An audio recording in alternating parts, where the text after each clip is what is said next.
Okay guys, welcome back to episode 3 of Kerbals 101, and I promised you that this ship, which is our orbital ship, will be put into space in this episode. So, let's hit launch and let's roll. Now, one thing you need to be careful of when you place your fuel ducts is, with fuel ducts, when you place them on one tank and then drag them and click them onto the next tank, the direction that you take them is the direction which the fuel flows. So if I did it from here to here, then that would be bad because you'd use all the fuel from your inner tank, so when you jettison these you'd have no fuel left in here. But if you drag it from the outside to the inside, then these are empty and this middle one will be full and ready. Okay, so this is all standing up nicely on the launch pad, and so we can just hit T. This will turn on our SAS, and if you see, our flaps are just wobbling ever so slightly. And you can see down here our yaw and pitch are wobbling ever so slightly. And that is because this is getting blown by the wind ever so slightly, and this is some advanced SAS with fins, so the computers use the fins to keep everything in a perfectly straight direction until you turn it off, basically. So we are going to throttle up,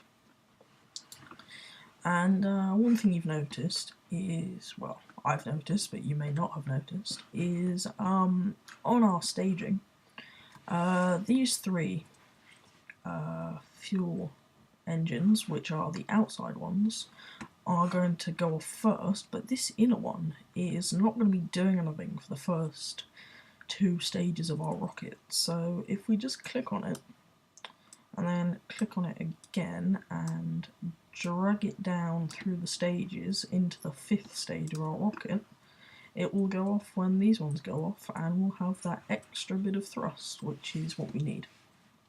So once you've throttled up, and sometimes you want to hit resources, you are ready to go and you can press space.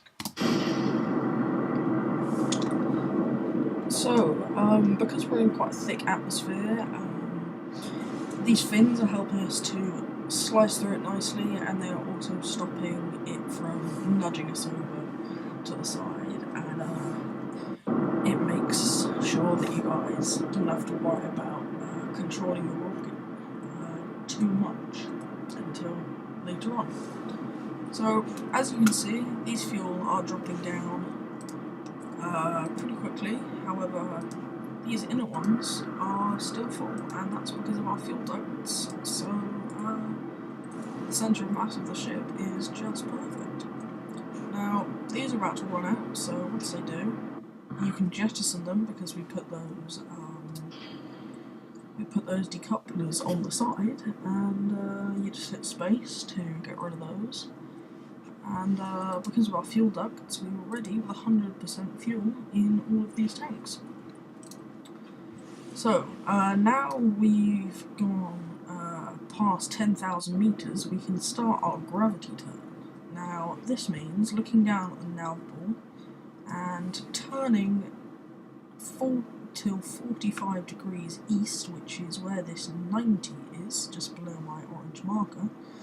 And you just do this just by holding down D until you reach the 45 degree marker, and then you are set to go. Now, what this is doing is, if you notice, last time our apoapsis just came straight up and straight back down again, but this is pushing it right out to sea and circularising our orbit.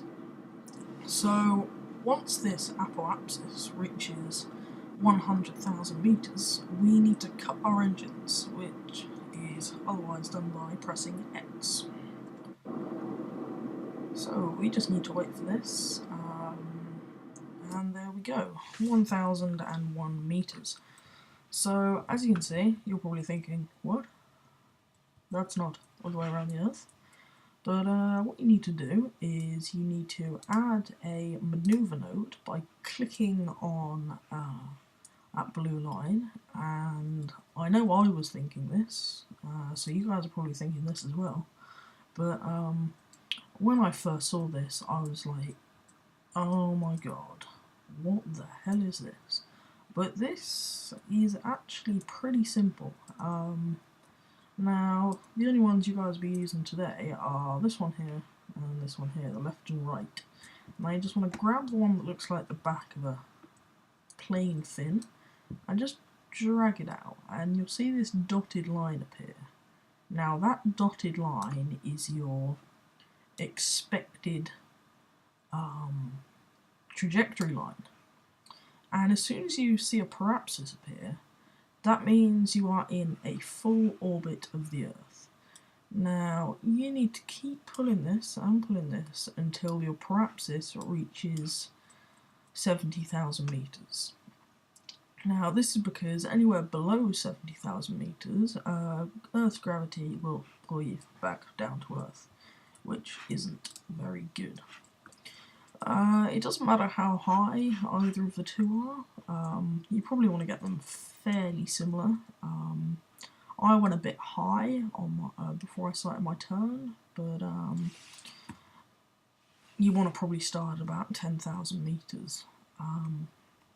I started at sort of 16. Now you'll now see this blue marker on your nav ball. So if you turn off SAS just by pressing T and then turn to it using WASD, and just turn on SAS again when you're right on it, you'll see there's a node in T, estimated burn, and a distance. The node in T is when you reach the node that you placed, and if it says plus, it means you've gone past it 27 seconds ago, and if it says minus, it means you don't need to turn on your thrusters yet. Not just yet, anyway. But when it gets to 0, or sort of 3 seconds, minus 3 seconds, you want to turn on your engines. Now, the estimated burn tells you how long you have to burn for. Now, as you can see, I've just run out of fuel, so I'm going to jettison that and engage our next engine. So we have 16 seconds of burning to go and a little bit of distance, and as you get closer to your target orbit, you just want to decrease your throttle a bit, because this is where your maneuver node is going to start jumping all over the place, because once it gets to about 30 meters, you're going to need to go back in the opposite direction, and you need to use WASD very carefully to follow it round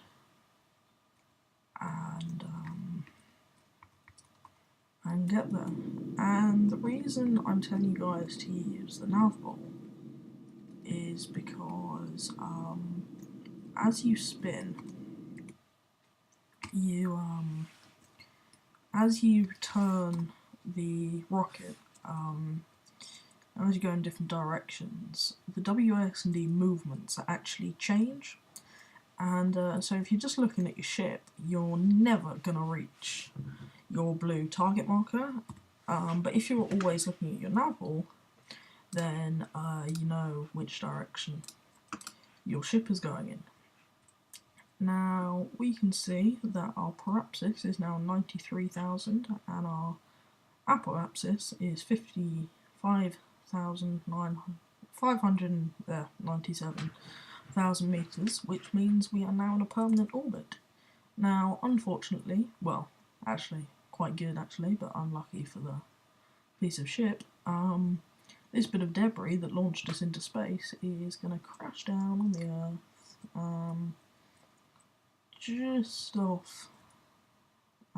just off the coast into the sea. Now, one thing I'm going to stress, guys, is this does look like the Earth, kind of, but it's not. This is Kerbin. It has a North Pole and it has a South Pole, and it also has a moon, otherwise known as the Moon.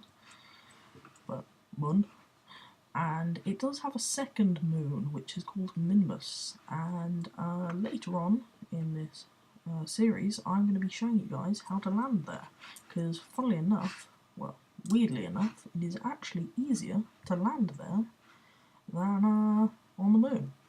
So I have to end this here, guys, and please do like, comment and subscribe. I hope this helped, and see you next time.